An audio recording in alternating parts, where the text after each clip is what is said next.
Ben trobats a Sintonitza Europa. Si a vostè li venen la protecció de dades esmentant només l'RGPD i la LEOPD-GDD, sàpiga que l'estan enganyant. I si vostè exerceix de delegat de protecció de dades i, a més, el seu títol li ha costat una pasta, sàpiga que això s'ha acabat com era. Serà d'una altra manera.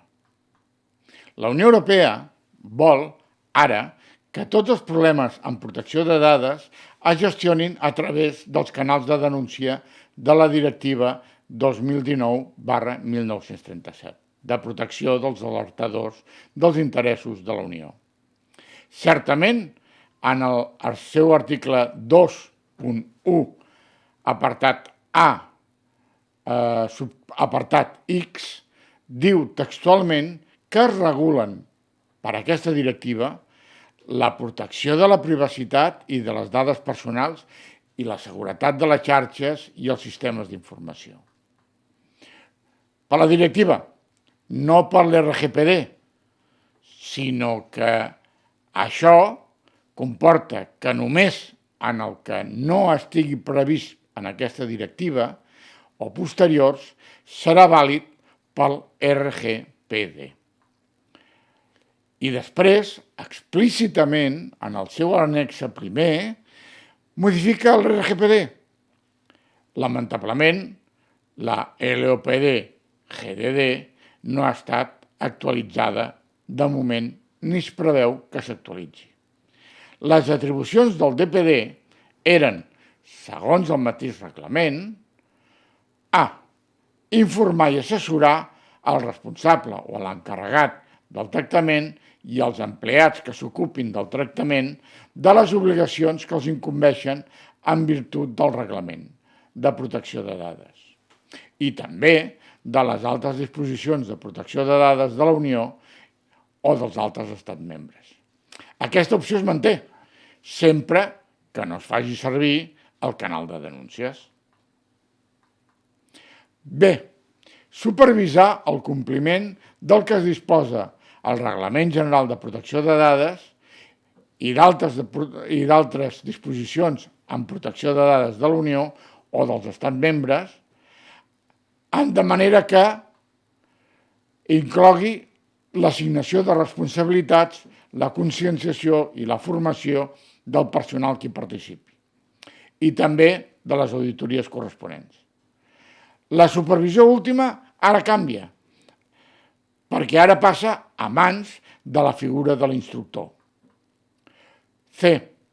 Oferir l'assessorament que se li demani sobre l'avaluació d'impacte relativa a la protecció de dades i supervisar la seva aplicació de conformitat amb l'article 35. La supervisió última passa a mans de l'instructor del canal de denúncies, com ja hem dit. D. Cooperar amb l'autoritat de control.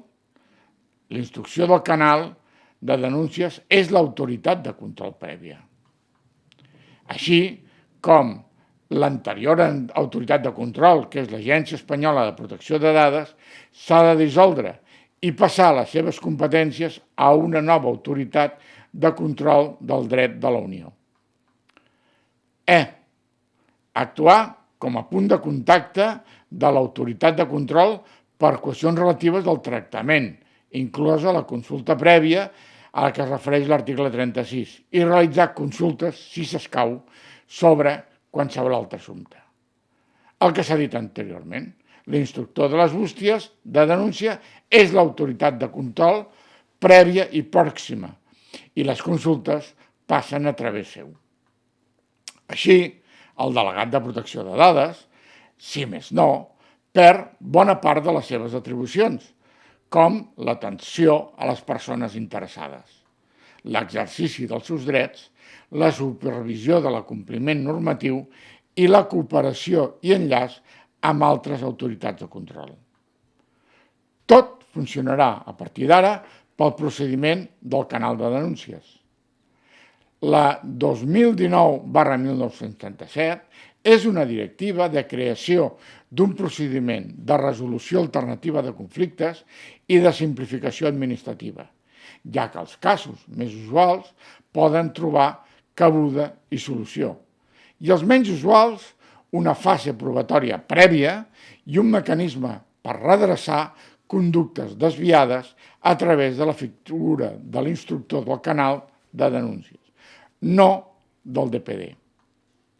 Al trobar-nos davant d'un procediment previ i quasi obligatori, caldria valorar si estaríem o no davant d'una nova excepció processal. Excepció que beneficiaria les empreses i institucions que posseeixin aquests canals de denúncia amb instructors independents. Europa ens imposa un nou model i l'Agència Espanyola de Protecció de Dades xiula dissimulant.